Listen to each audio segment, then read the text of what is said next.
Olá, boa tarde.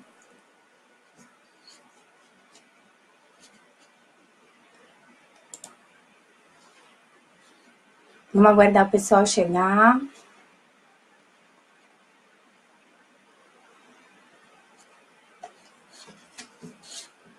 Quem estiver chegando, peço para, por favor, me falar como que tá áudio, como que tá a imagem, se está dando para me ouvir bem, se está dando para me ver bem. Vamos aguardar um minutinho para ver como que vai funcionar para o pessoal.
Aqui pelo computador, pessoal, não tá me aparecendo o comentário de vocês, então eu vou abrir aqui pelo celular para eu conseguir ir falando com vocês. Tá tendo um atraso aqui, eu tô tentando resolver, vamos ver se vai indo aqui.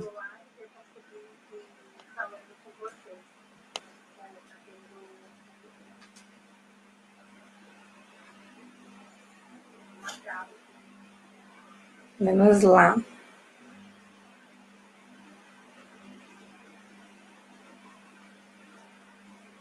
esperar só mais um pouquinho, vamos ver se resolve essa questão que está um pouquinho lerda aqui, senão eu vou abrir pelo celular. Eu peço para vocês aguardarem um minutinho que eu vou fechar e iniciar novamente o vídeo, tá? Olá, Ana, tudo bem? Jucimar, boa tarde, tudo bem, colega? Oi, Érica, tudo bem? Tá boa a transmissão, bacana. Oi, Meire, tudo bem? Parece que estabilizou aqui, vamos conversando. Primeiro eu queria me apresentar, para quem ainda não me conhece, meu nome é Priscila, eu sou psicóloga. A minha página vocês conseguem encontrar como psicóloga Priscila Janeski Navarro, tá? Igual tá no título da transmissão de hoje. Também queria me apresentar como profissional para vocês, né? Eu sou formada pela Universidade de Guarulhos em psicologia, tenho aperfeiçoamento em treinamento mental pelo Instituto Neuroway.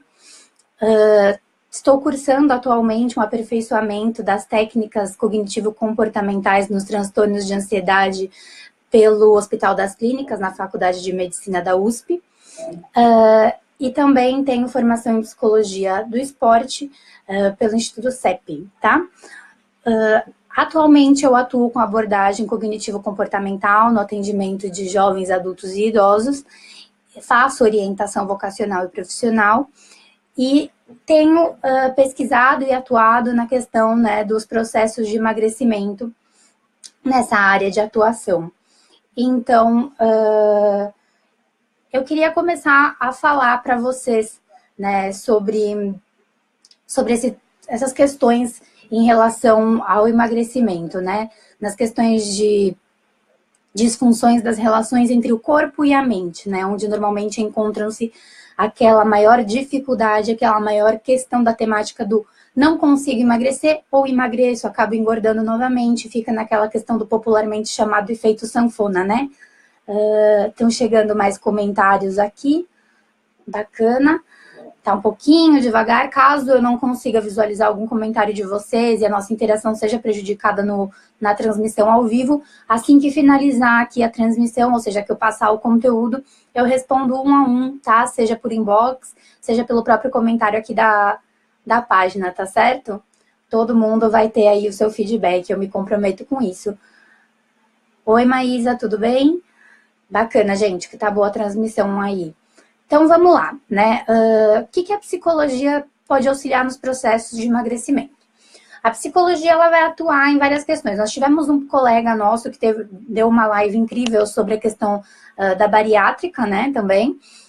Então, a psicologia do emagrecimento, né, a psicologia dos processos de emagrecimento, ela também atua nessas questões de pré e pós-operatório, as questões de aceitação corporal, então na questão de preparatórios e preventivos para aceitar um processo de emagrecimento, seja cirúrgico, né, ou de mudança de hábito, e também na questão do tratamento de comorbidades, né, como alguns dos transtornos alimentares, né, que podem ser mais leves ou severos, e aí a gente entra na questão de bulimia, anorexia, das dismorfias, né, então a gente também tem essa questão de sobrepeso, né, a obesidade mais mórbida, que traz alguns prejuízos não só físicos, como mentais, né, então a gente entra em tudo isso.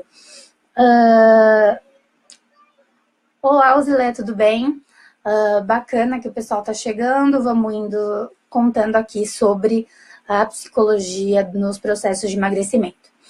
Primeiro, né, a gente fala sobre o comer. O que é comer? Comer é uma manutenção da nossa vida e da nossa saúde através do nosso instrumento, que é o nosso corpo, né? Então, o que vai acontecer? A pessoa, né, nós como seres humanos, nós fomos desenvolvendo a nossa busca de alimento e nossa busca de prazer através do alimento da nossa desenvoltura dos tempos primitivos, na questão do nosso paladar, né, nossa questão de desenvoltura de dentes, tudo isso. Mas sempre teve a relação de quê? De que a comida serve como um alimento que vai trazer energia para o nosso instrumento, que é o nosso corpo.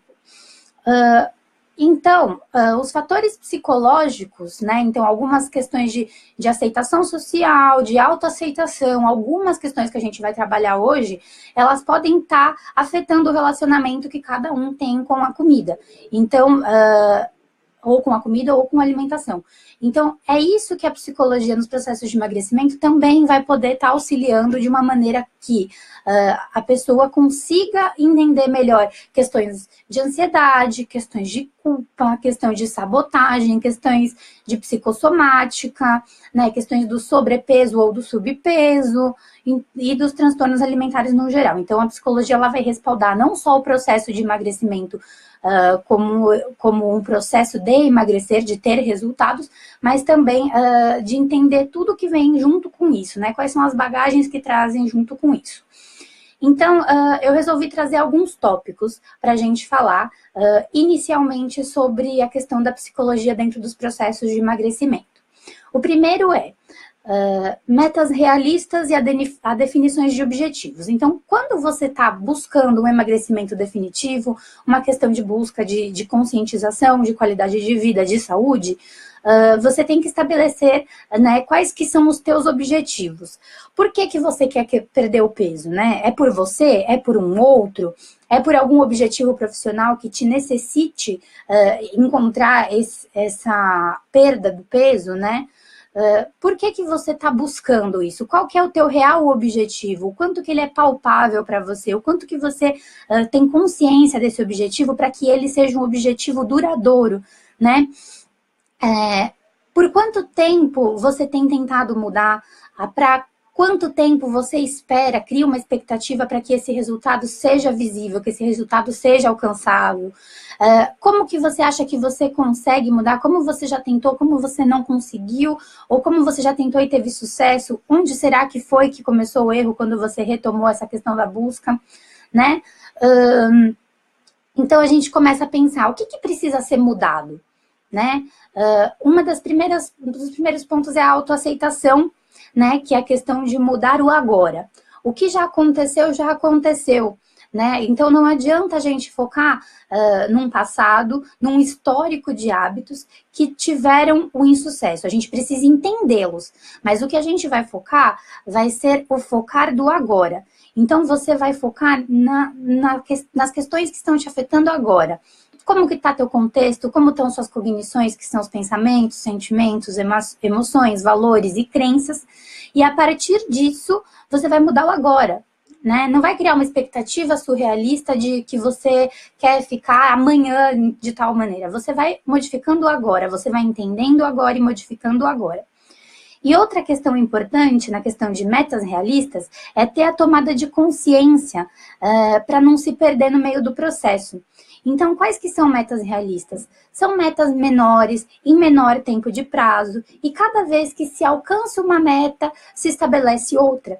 Né? Quantas vezes as pessoas entram em processos de reeducação alimentar, de dieta, e acabam querendo mudar tudo em uma semana, né? Então, uma questão, você tem um monte de hábito comportamental de alimentação, você tem um monte de hábito comportamental em relação à prática física, e são hábitos que estão sendo instaurados, que estão dentro do seu dia a dia, que vão sendo incorporados na tua rotina e nos teus processos mentais, a um período da sua vida inteira, por exemplo, a um período de 5 anos. E você quer que essa mudança ocorra em um mês, você quer que essa mudança ocorra em uma semana, né? Eu costumo falar para os meus pacientes que como que você ensina uma criança a andar? Né? Como que você ensina uma criança a comer? Como você ensina uma criança a adquirir o comportamento, por exemplo, de falar um obrigado nas situações que deve-se ser utilizado o obrigado? Demora tempo, demora investimento emocional. A criança vai tomando a consciência para que ela incorpore aquele comportamento no dia a dia. E com a reeducação alimentar, com as mudanças dos hábitos em busca de uma qualidade de vida efetiva, não é diferente. Nós somos como crianças em alguns momentos, quando nós estamos aprendendo novos comportamentos. Então, a gente precisa ter a paciência e entender que a gente tem que tomar a consciência disso. É um processo que vai demandar tempo, vai demandar investimento, né, para que se tenha um resultado. Então, tomar esses tipos de consciências e aprender, né, a valorizar cada etapa, valorizar cada meta alcançada, para que o resultado seja sempre positivo e favorável, que a consequência seja sempre positiva e favorável, tá? Outra coisa que eu trago. Qual que é o seu grau de comprometimento em cumprir com as suas metas? Muitas pessoas se perdem, né, na questão na hora de cumprir com a meta. Tem tudo muito claro, tem muito objetivo, sabe o que quer, sabe o quanto está disposto a investir, mas valoriza só o processo que é o mais importante de ser valorizado. Então, você vai entender que cada etapa, cada degrau que se sobe é importante para se chegar naquele seu objetivo final. Então, não é para valorizar só o resultado, são os processos. Cada processo é importante, cada processo conta. Você tem que também, né, dentro do seu estabelecimento de quais metas você vai cumprir, né? Como que você pretende conseguir isso? Né? Quais que são os seus limites? Você quer algo que seja fácil? Você compreende que não é fácil, mas que demanda tempo, demanda investimento, demanda comprometimento? Né? E você tem que entender algo que é muito importante, que você é o agente da sua própria mudança.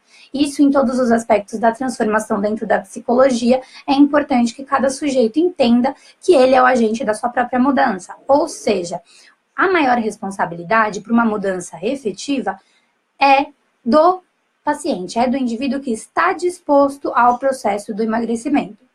Ah, mas e o profissional? O profissional, ele vai trazer a contribuição teórica, né, sobre técnica, sobre ajuda de manutenção, ajudas de reflexão, ferramentas, para que esse processo seja facilitado. Então, o terapeuta, ele é um facilitador dos meios, mas o sujeito, o paciente, ele tem que estar comprometido e tem que tomar a consciência de que ele é o agente da sua própria mudança.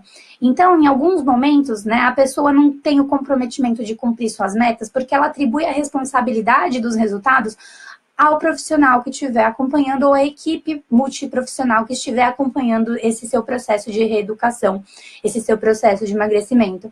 Então, a culpa é do nutricionista, que me passou uma dieta que eu não consigo seguir. A culpa é do meu educador físico, que me passou um exercício no qual eu fico muito cansado.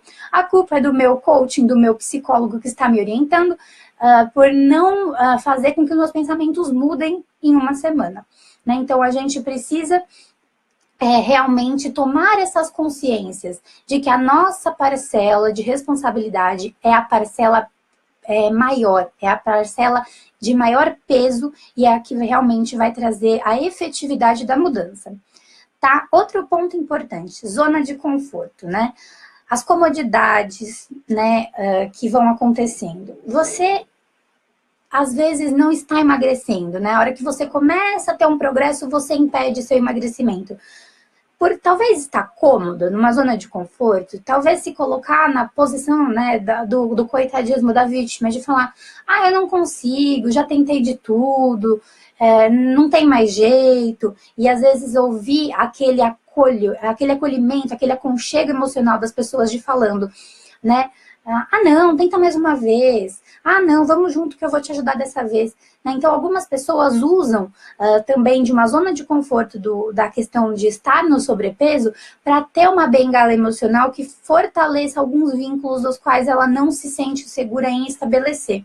Então, também entra nesse momento o uso de mecanismos sabotadores. Tá? Quais que são os mecanismos sabotadores? São vários. Né? Vários pensamentos automáticos que vão sendo enraizados no dia a dia podem aparecer como mecanismos sabotadores. Qual que eu vou colocar aqui? Eu vou colocar 3 principais. O que é um mecanismo sabotador? Ele é um pensamento automático que vai sendo incorporado no dia a dia, ele se transforma num hábito comportamental e traz algum desconforto ou sofrimento, né? Então, dentro desse mecanismo, dentro desse pensamento automático, há sim uma consequência negativa, que seria o desconforto ou o sofrimento. Quais que são os que eu vou trazer para cá? Os 3 principais, que são os que são os 3 mais notáveis dentro da clínica. O relativo à consequência, o que é?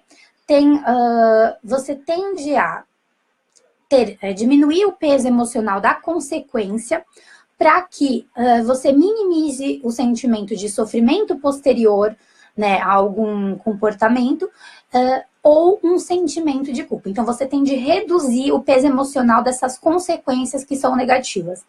Um exemplo dentro da dieta. Só mais um pouquinho, só mais uma colher, só mais um pedaço do chocolate, não vai fazer muita diferença, né? Vou comer só mais uma vez, que não vai ter diferença, né? Então, existe essa questão. Outro pensamento de mecanismo de sabotagem é o relativo ao tempo. Então, é aquele que atribui ao tempo a justificativa para protelar, para continuar protelando o início do processo de emagrecimento. Exemplo desses, eu começo amanhã, vou começar na segunda, hoje ainda é quarta-feira, vou fazer só mais uma despedida daquele tipo de comida que eu gosto bastante, vou comer de qualquer jeito, tudo que eu tenho vontade, só mais hoje, né? Então, existem todos esses processos também. Um terceiro, que é dos principais, que são os que mais aparecem com frequência na clínica, é o relativo à recompensa. Então, visa um prazer imediato a algum tipo de esforço que a pessoa fez. Então, a pessoa fez 2 dias de dieta, sendo que ela estava há 3 meses sem conseguir fazer dieta. Eu fiz 2 dias de dieta, eu mereço um bombom, né? Eu fiz 1 semana de reeducação alimentar e treino, então eu mereço comer um doce, eu mereço comer uma pizza. Então entra na questão de mérito, entra na questão de prazer ao esforço, entra na questão de uma recompensa, tá? Outro ponto importante, né, saindo um pouquinho do mecanismo de sabotagem, é a questão do alívio para a ansiedade, né? Então, a ansiedade, ela apresenta muita relação com as questões das dificuldades do processo de emagrecimento. Por quê? Dentro da ingestão do alimento, né, quando a gente fala da questão de quando o homem ainda era primitivo, O que significa, né? Tem uma satisfação e um prazer dentro do desenvolvimento gustativo de cada um. Então, esse desenvolvimento de prazer, ele vai trazendo satisfação e prazer na hora da alimentação. Dentro disso, a pessoa entende que se alimentar é se abastecer. Se abastecer traz um nível de tranquilidade e saciedade. Mas não é uma saciedade apenas física, é uma saciedade também emocional, porque traz como uma válvula de escape as questões de satisfação e prazer, ou seja, traz um benefício e traz algo de recompensa, né, dentro dos mecanismos comportamentais para cada indivíduo. Então, o ingerir o alimento, ele pode significar um controle, de você estar no controle de se abastecer, de você estar no controle de trazer tranquilidade e saciedade para um momento de ansiedade, do qual você não estava conseguindo ter o controle, né? E o controle, ele está muito relacionado com a ansiedade. Quanto mais se tenta controlar algo, maior é o nível de ansiedade dentro do indivíduo. Então, existem essas questões também que vão trazendo uma manutenção da ingestão do alimento como recompensa para a diminuição da ansiedade. Mas se torna um ciclo vicioso e acaba entrando realmente na questão do vício como um todo, que como todo vício existe uma questão de abstinência e uma alteração comportamental relacionada a essa abstinência, e é um ciclo que vai tendo uma manutenção, né, se mantendo de uma maneira mais intensa dentro dos dia a dia. Outra coisa que é importante também dentro do processo de emagrecimento é tomar consciência de que deixar de comer não emagrece, né? Então, o nutricionista fala isso, o educador físico fala isso, mas existem as dietas milagrosas de revistas que falam que ficar X horas sem comer ou diminuir drasticamente a quantidade de alimento vai fazer com que você tenha uma perda de peso. Momentaneamente, realmente, isso pode trazer um resultado que seja incrível, né, para cada um. Contudo, dentro da nossa cabeça, né, dentro do nosso corpo como ferramenta de manutenção da vida, isso não é verdade, porque vai aumentando os sintomas de dependência, então a pessoa vai trazendo uma defasagem de comportamentos, por exemplo, de humor, né? Então tem uma desestabilização dentro dos comportamentos de humor, e também traz a questão da desnutrição, e aí quando a pessoa tem uma alimentação balanceada e adequada novamente, ou ela ingere algum tipo de nutriente o qual ela estava privada há muito tempo, o organismo não sabe quando ele vai ter esse nutriente novamente, e ele acaba absorvendo isso como se fosse a última vez que ele fosse ver aquele tipo de nutriente na vida. Um sexto ponto que eu quero trazer, depois eu só tenho mais um para falar também, é sobre os alimentos específicos e o paladar, no qual a gente fala que durante o processo de emagrecimento difícil é controlar a nossa vontade de comer algo específico, algo saboroso, algo que fuja de dietas e etc, né? Então, esses alimentos específicos, qual é a nossa dificuldade? Ele se tornou um hábito, ele se enraizou na nossa rotina, no nosso dia a dia. E ele traz prazer.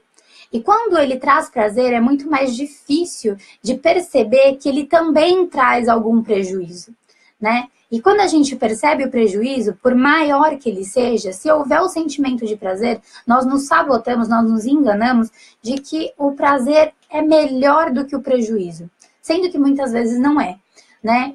Então, aquele algo conhecido, aquele sabor interessante, aquele sabor agradável, ele traz uma sensação de conforto e segurança para cada pessoa.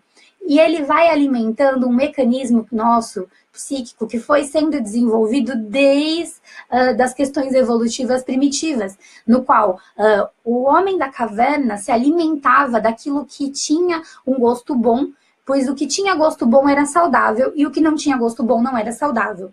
sendo que hoje em dia nós sabemos que não é necessariamente algo que tem um gosto bom, que é saudável ou não, mas isso é um mecanismo primitivo que acaba se mantendo na nossa rotina e nas nossas estruturas psíquicas, certo? O último ponto que eu quero trazer é que é interessante quantas pessoas chegam na clínica e não têm noção do seu padrão atual alimentar. Então, uma ferramenta que nós usamos bastante dentro da clínica, quando a gente fala de orientação aos processos de emagrecimento, é o registro alimentar. O que é um registro alimentar? É como se fosse um diário de tudo que você come, para entender quais são os seus padrões, né? E o que você está trazendo de nutriente para o teu corpo. Muitos nutricionistas que trabalham numas questões de reeducação alimentar também utilizam essa ferramenta. Então, muitas vezes é uma ferramenta que vai para multiprofissional também. Então, o registro alimentar ele é importante para que cada paciente, cada indivíduo, comece a tomar consciência sobre o seu padrão atual alimentar. E a partir disso, desse choque de realidade, começar a entender o quão é possível ser maleável dentro deste padrão atual. O quanto que consegue sendo desestruturado um padrão que pode estar sendo vicioso e um padrão que pode estar sendo muito mais prejudicial do que benéfico. Né? Então, eu trouxe um pouquinho do que é a psicologia dos processos de emagrecimento. Então, é uma retomada de consciência para que você tenha uma completude de entendimento sobre o que você quer, quais são suas metas, quais são seus objetivos, qual que é a sua autoaceitação, o que você pensa sobre o que os outros pensam, né? O quanto que você tem de dificuldades não só comportamentais, mas também emocionais, né? Cognitivas em questões das suas crenças, dos seus valores, dos seus pensamentos, sentimentos e emoções. Então, tudo, né, uma integridade é importante para a avaliação do porquê é tão difícil manter o emagrecimento, né? Seguindo uma orientação de processo de emagrecimento e se comprometendo a essa mudança, se comprometendo a ser o agente da sua própria mudança, né, tomando tuas responsabilidades como tuas, tendo uma orientação multiprofissional também, que viso que é muito importante, né? Não vai ser só com a psicologia do emagrecimento que irá emagrecer. Você precisa ter uma reeducação alimentar, você precisa ter uma reeducação de práticas físicas. Mas é um trabalho em equipe, é uma equipe que fortalece não só o peso imediato, mas o peso a longa data. Certo, gente? Então, eu queria me disponibilizar a tirar todas as dúvidas, eu vou ler os comentários que tiverem por aqui. Eu vou começar a explicar por aqui algumas dúvidas que apareçam. E como existem algumas pessoas que assistem fora da live, que assistem o vídeo depois, eu fico à disposição para estar conversando com um por um e tirar as dúvidas, tá? Então, podem deixar seus comentários, podem me procurar pelo Facebook, psicóloga Priscila Janeschi Navarro, e a gente vai conversando com maior detalhe sobre cada caso, sobre cada dúvida. Queria também deixar disponível que eu atendo a 500 metros do Metrô Saúde, no Espaço Kiron, tá? Então, caso vocês tenham interesse em estar agendando sessões, vocês podem estar conversando comigo também e a gente adequa dentro do possível. Vamos lá ver as perguntas, né? Deixa eu subir aqui para ver os comentários.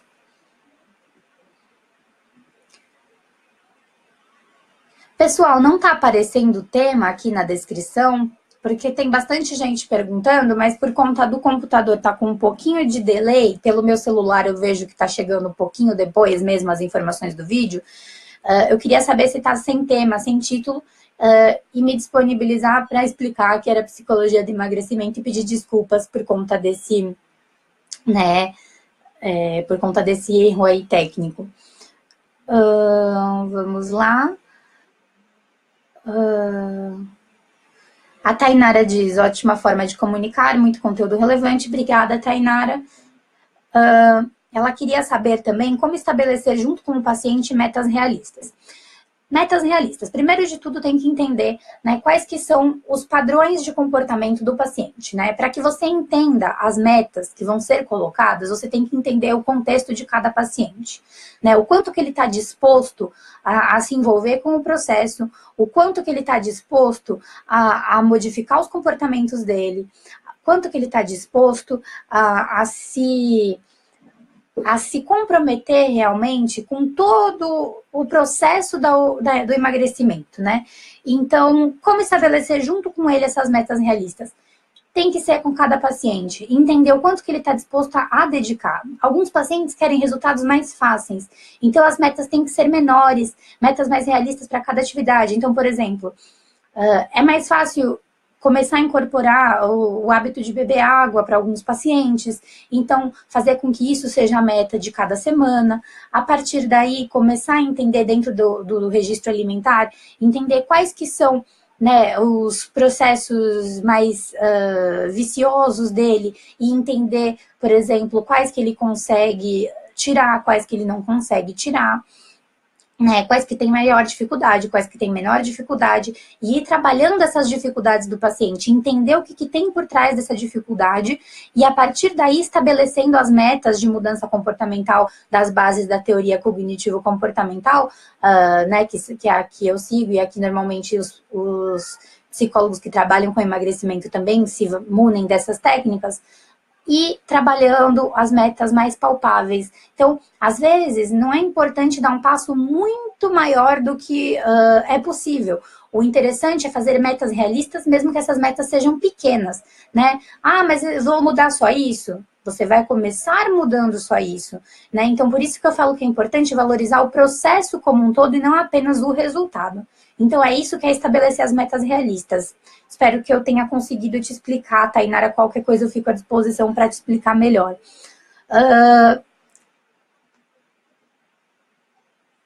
A Adriana fala que queria muito emagrecer porque ela tem estômago alto. Adriana, não entendi muito bem como a sua colocação, mas eu fico à disposição para te explicar, né? Muitas pessoas acabam colocando que a autoestima tem um impacto muito negativo dentro do processo de emagrecimento. E realmente tem, né? Porque trabalham com algumas questões emocionais como ansiedade, entra na questão de autoaceitação, né? Tudo isso tem um peso aí, digamos, no processo do emagrecimento. E a dificuldade pode aparecer nesses aspectos emocionais a serem trabalhados mesmo, né? O interessante é você buscar um apoio de um profissional para que você tenha as orientações multidisciplinares necessárias para que você consiga alcançar os seus objetivos e os seus resultados.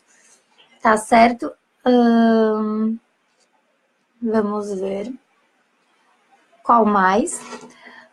A Diana também fala que onde ela mora não tem academia, que queria perder a barriga, porque teve 4 filhos. Tá.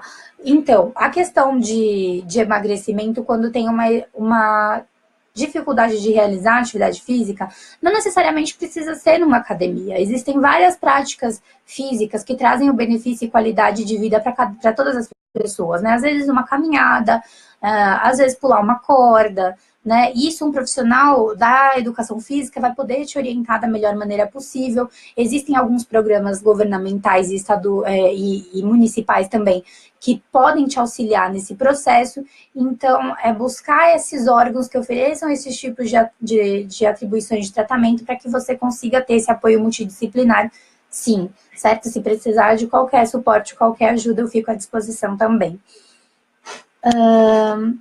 Obrigada, Clóvis. Vamos lá. O João Pedro, olá, tudo bem? Rodrigo disse que chegou atrasado. Poxa, que pena, mas qualquer coisa, quando acabar a live, é só retornar, dar uma olhada. Se tiver alguma dúvida, pode me chamar, que eu fico à disposição para a gente conversar. A Márcia falou, muito bom, obrigada, Márcia. Oi, Carla, tudo bem? O Zileia disse que foi muito esclarecedora a minha colocação. Falou que não tem nenhuma dúvida, que ficou muito claro. Obrigada, Zileia. Qualquer coisa, fico à disposição. O João Pedro pergunta como se livrar dos pensamentos e ações sabotadoras. João Pedro, primeira coisa, né? O primeiro passo é dentro, né, da terapia, normalmente, que é onde você vai ter assistência para questões de compreensão dos pensamentos, é buscar entender qual que é o seu padrão de comportamento e quais são os seus comportamentos e pensamentos que estão trazendo a sua sabotagem. Então, num primeiro momento, é entender eles.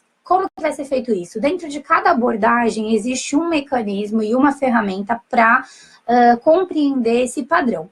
Dentro da terapia cognitivo-comportamental, né, a gente utiliza de uma ferramenta que chama registro diário de pensamentos, nos quais a gente vai mantendo a anotação dos pensamentos, das consequências sentimentais e físicas, e entendendo como que vão ocorrendo os padrões né, comportamentais. Como que está ocorrendo tudo isso, né?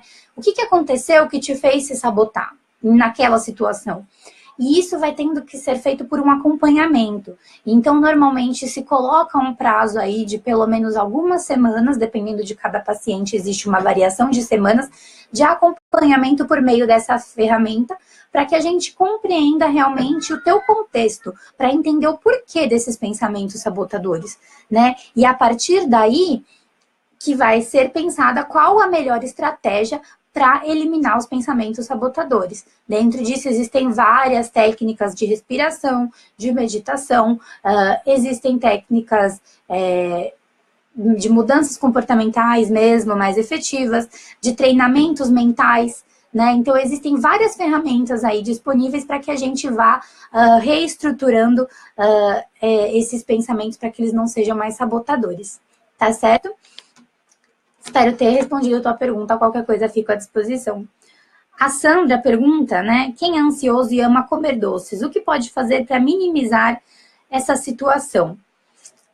Então, Sandra, a questão do doce entra na mesma questão do pensamento sabotador, né? É um alimento específico que traz normalmente uma questão de conforto e segurança para cada indivíduo, e a partir disso, você precisa entender desde quando esse comportamento está enraizado, né, no teu dia a dia. Precisa entender se está trazendo mais malefício do que benefício na questão da saúde física e mental. Precisa entender quais que são os impactos que isso está causando na sua vida, né, o quanto que isso precisa ser mudado para que você tenha uma melhora de qualidade de vida. Então, tudo isso vai sendo trazido de uma maneira que aborde da melhor maneira possível as questões do impacto negativo. Então, dentro da terapia, você vai ter o acolhimento, né, e vai estar entendendo por que esse hábito virou um hábito, né, por que ele está incorporado e está trazendo desconforto e sofrimento.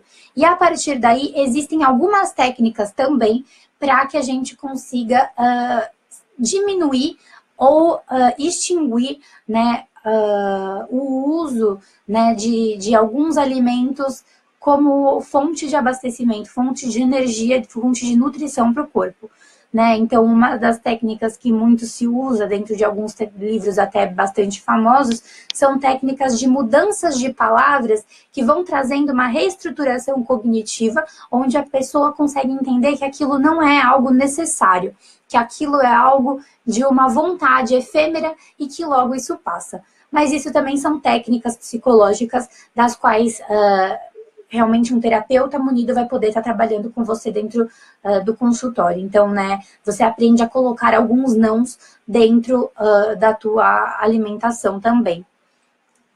Espero ter te respondido da melhor maneira. O João Pedro falou, muito obrigada, e pergunta se eu atendo à distância. Pessoal, dentro da psicologia, né, dentro do nosso órgão regulador, que é o Conselho Regional de Psicologia, nós podemos fazer apenas orientações à distância, que são as orientações online, né? Então, existem algumas restrições de número de sessões, por exemplo, que são até 20, e são orientações online. Eu realizo orientação online, tá, João Pedro? Eu realizo pelo site do Zen Club, no qual eu fico à disposição de estar disponibilizando o link depois para você aqui pelo comentário, tudo bem? Pessoal, caso alguém tenha mais alguma dúvida, eu fico à disposição para responder por agora. Por enquanto não apareceu mais nenhum comentário aqui pelo celular, mas eu fico à disposição para responder também depois. É um tema que ainda está muito em crescimento, né? Então a psicologia está trabalhando de uma maneira mais integrativa agora, trabalhando, sendo inserida e sendo reconhecida também em outras abordagens, com outras profissões, como parte multidisciplinar e multiprofissional de equipe, né? Então, isso é bastante bacana. Vamos lá. A Gema me pergunta como aplicar a psicologia com crianças. Gema, dentro da questão de psicologia do emagrecimento, as técnicas comportamentais, elas têm algumas diferenciações práticas por questão da criança ter um contexto e ter uma realidade diferente da nossa. Ela ainda está formando hábitos, formando comportamentos que são muito interessantes de serem prevenidos, né? De ter esse apoio enquanto criança ainda, para que a criança não faça com que um comportamento de alguma situação que possa estar trazendo sofrimento, né?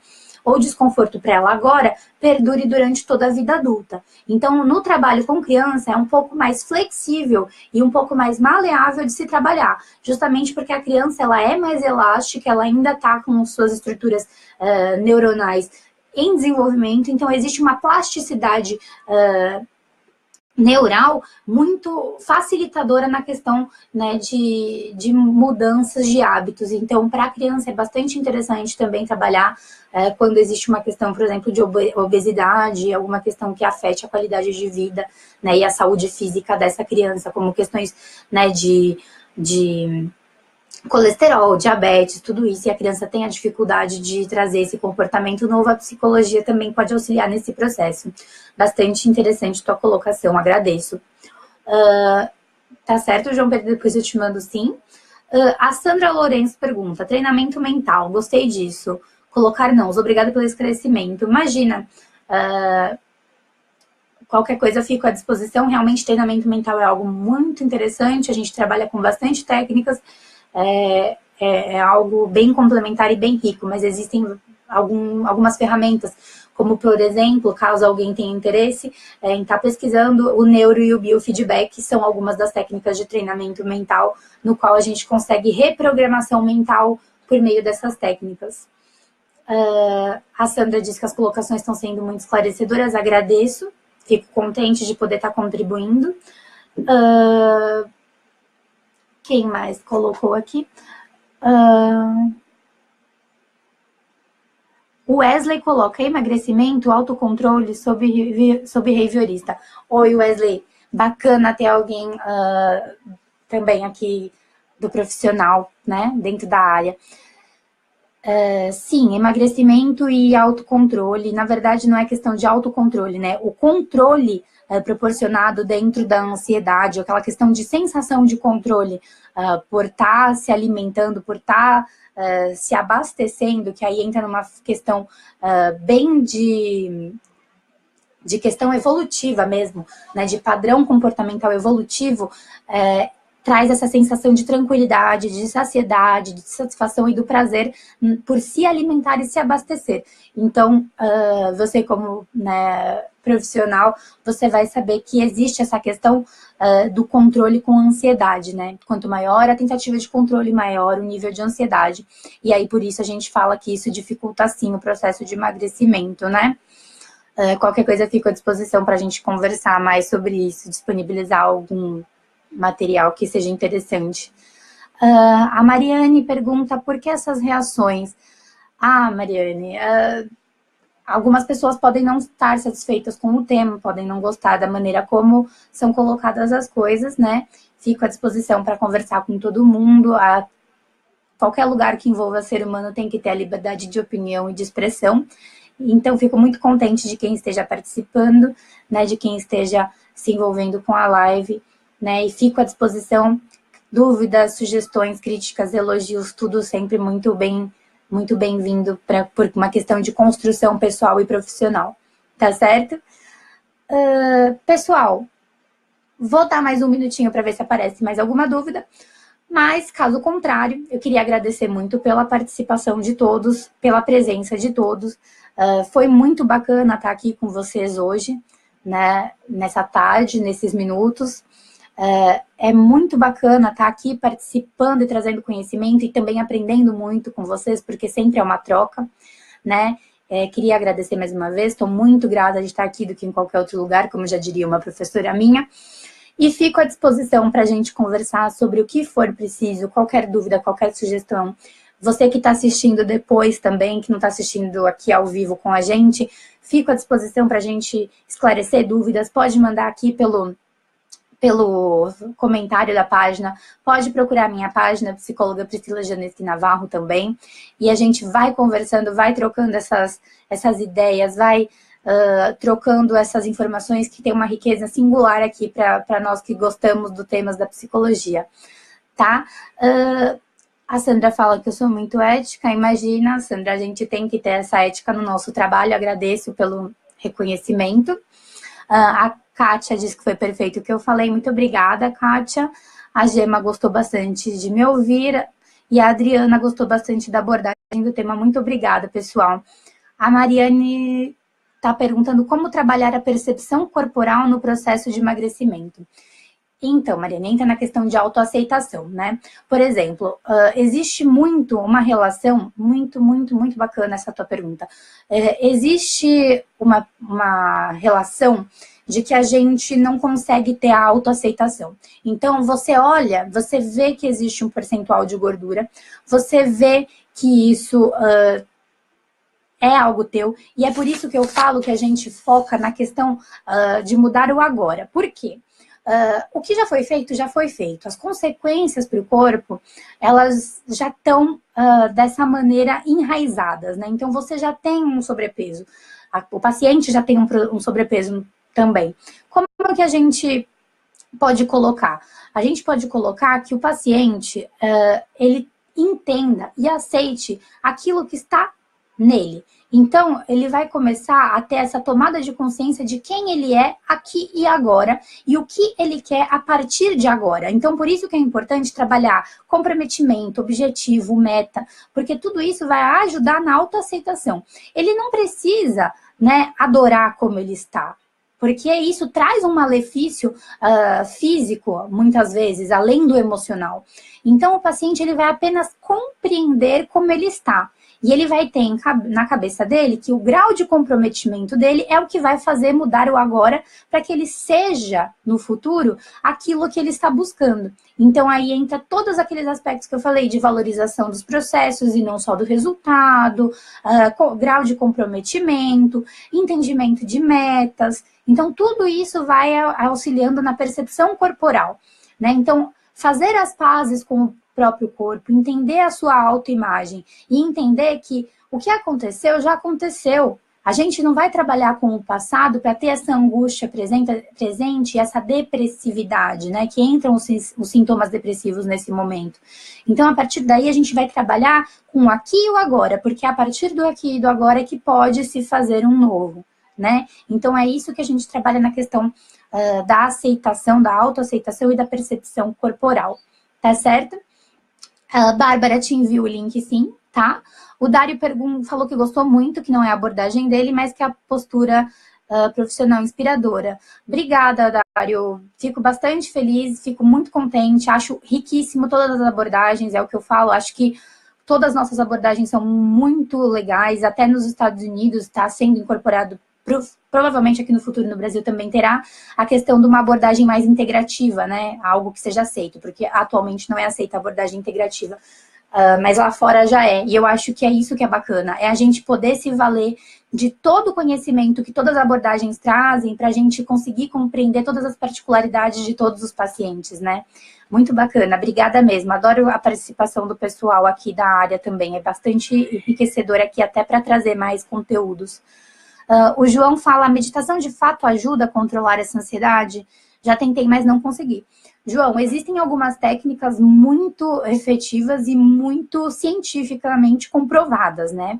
Uma das técnicas de meditação, que na verdade é uma meditação barra relaxamento, que você consegue encontrar em alguns livros, e quando você é assessorado por um profissional, você compreende a melhor maneira de executar e também de ter o resultado, chama o relaxamento muscular progressivo de Jacobson, tá? Então, ela tem sim uma atribuição de significância em relação à redução dos níveis de ansiedade. Por quê? Porque você consegue se permitir sentir o que você tenha sentido ansiedade naquele momento e, sendo orientado por um profissional, retomar para o aqui e para o agora, deixando a ansiedade para lá. E aí, dentro desses processos, vão sendo atribuídos algumas ressignificações cognitivas, né, durante o processo, e também existe uma questão de regulação da respiração, regulação dos batimentos cardíacos, o que vai trazendo um nível de ansiedade mais estabilizado, ou seja, o nível de ansiedade tende a diminuir, a estabilizar e trazer uma questão de benefício e de efetividade muito grande, tá? É possível sim. Qualquer coisa eu fico à disposição para te explicar melhor também. A Elaine agradece pela live, eu é que agradeço pela participação de todos vocês. O Rodrigo também fala que foi muito bom acompanhar. Fico bastante contente e fico bastante feliz da participação de todos vocês. Pessoal, antes de eu finalizar, né, temos 10 minutos aí, eu queria fazer um convite para vocês. Como alguns já devem ter visto, porque acompanham a página, vai ser realizado o primeiro congresso online Mais Psicólogos, né, que vai acontecer do dia 28 até o dia 2 de setembro. Né? E eu queria estar convidando vocês a participar do dia 28/8 até o dia 2/9, o primeiro congresso online Mais Psicólogos.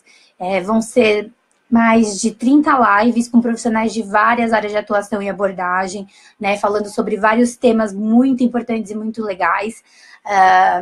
Vai ser totalmente online, totalmente gratuito, então convidem os seus amigos, convidem sua família, divulguem o máximo possível para que a psicologia e os temas da psicologia sejam espalhados por aí, né, e que a gente tenha uma maior compreensão dos seres humanos e de todas as particularidades que nós temos aí como seres humanos. Eu vou estar lá, tá? Eu vou estar lá no dia 28 às 19 horas e também vou estar lá no dia 31 às 19 horas também. Então, eu aguardo por vocês, pela participação de vocês, para falar sobre 2 temas que eu considero muito legais e muito importantes, que são as áreas de atuação da psicologia, né, as 12 principais áreas, e também falando sobre o estresse operacional, né, então o estresse dentro do ambiente de trabalho. Eu aguardo vocês e espero que vocês tenham um bom resto de final de semana, e qualquer coisa eu fico à disposição para a gente ir conversando pela minha página profissional ou até aqui mesmo pelos comentários, tudo bem? Obrigada pela participação de todos, eu aguardo vocês no congresso e a gente vai se vendo durante as próximas lives. Até mais, pessoal. Tchau, tchau.